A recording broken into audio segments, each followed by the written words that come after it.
Hi, I'm Aaron Weinstein, and I will be now engaging in the call and response. The call is in here. I will be pulling a call and then responding.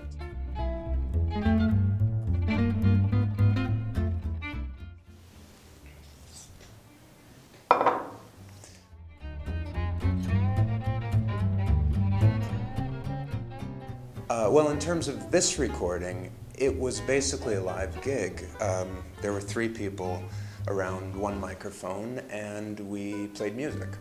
There were no overdubs, and there was no auto-tune, I believe, in post-production. So it was basically a live gig without an audience. And I've done live gigs without an audience before, too, but this was much more enjoyable.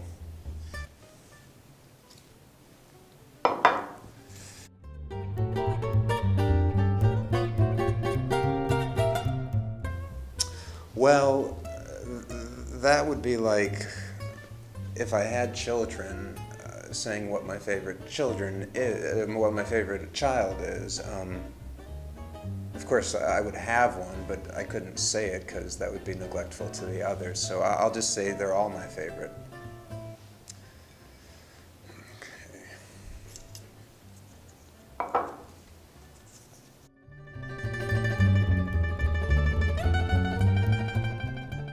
There's actually an algorithm. There's a sartorial algorithm. I take the color combination of the bow tie, and each color corresponds to a number. There's a numeric value. So, for instance, purple is 7, blue is 2, yellow would then be 4.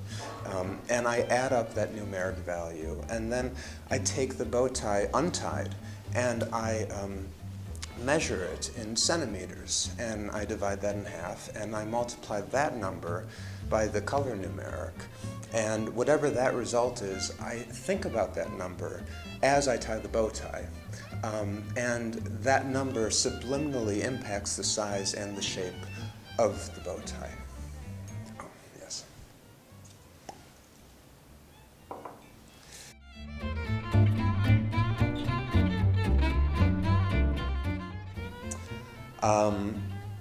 In a word, no.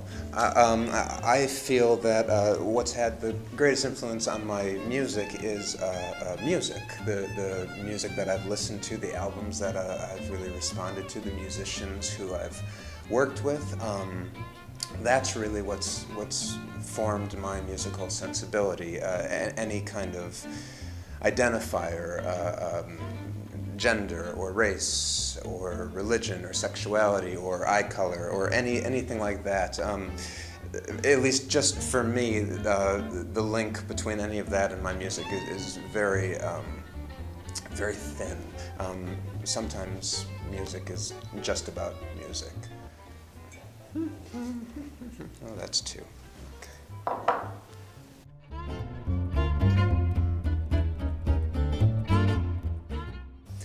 The flute. I wanted to play the flute. When I was about 6 years old, I had this idea to play the flute.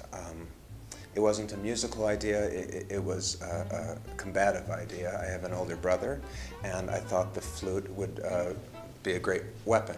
And so I started asking my parents for what I thought was a flute. I misspoke, I called it a fiddle.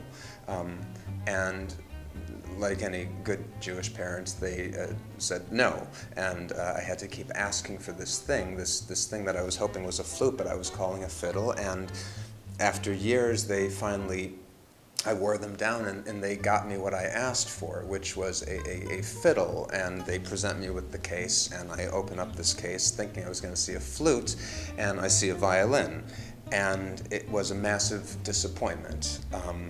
But I had asked for it for so long that I couldn't back down, so I thought to give it a try, and that's how the violin happened, but the flute is really where my heart is at.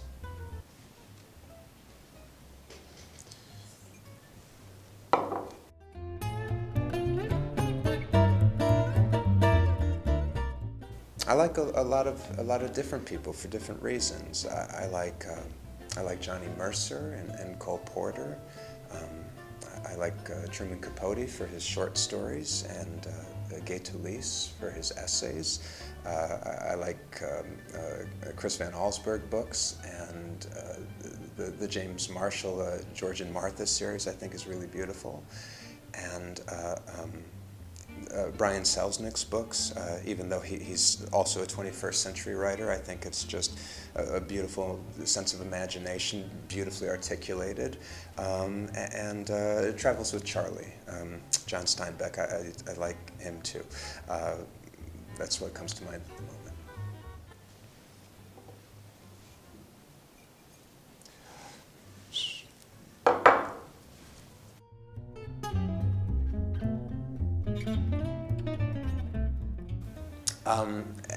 Every time I perform, every time I'm on stage, it's a learning experience for me. I learn from the other people on stage. Often I'm hearing some kind of an approach to music that I find really intriguing and sometimes profound. I'm learning what the audience responds to and what they don't, and sometimes I'm learning what I don't like.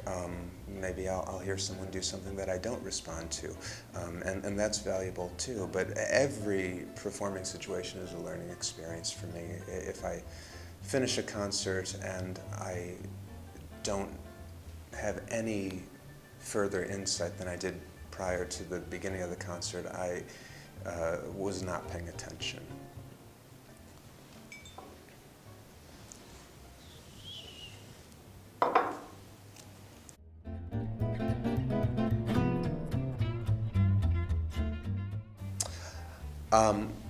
I love guitar players. I love jazz guitar.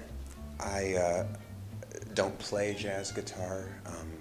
The stretches are very difficult for me because I'm so used to the violin. So I started playing the mandolin. There's a mandolinist named Don Stierenberg who's one of the great jazz mandolinists living today, and he happened to live one town away from me when I was growing up, and so he was the one who showed me that you can play jazz on the mandolin, and he showed me a lot of what his teacher, Jethro Burns, taught him. And then when I started working with a lot of my guitar heroes, I was watching what they were doing on their instruments. It occurred to me that a lot of that could be applied to the mandolin.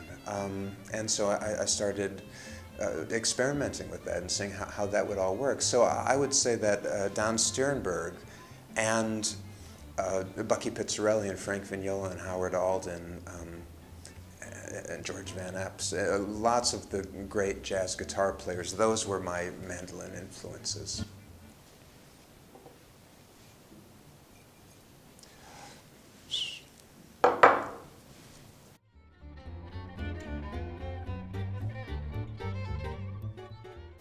I've given this some thought, and I've talked to a lot of older, wiser people about this, and it's dawned on me that the secret of life can really be summed up as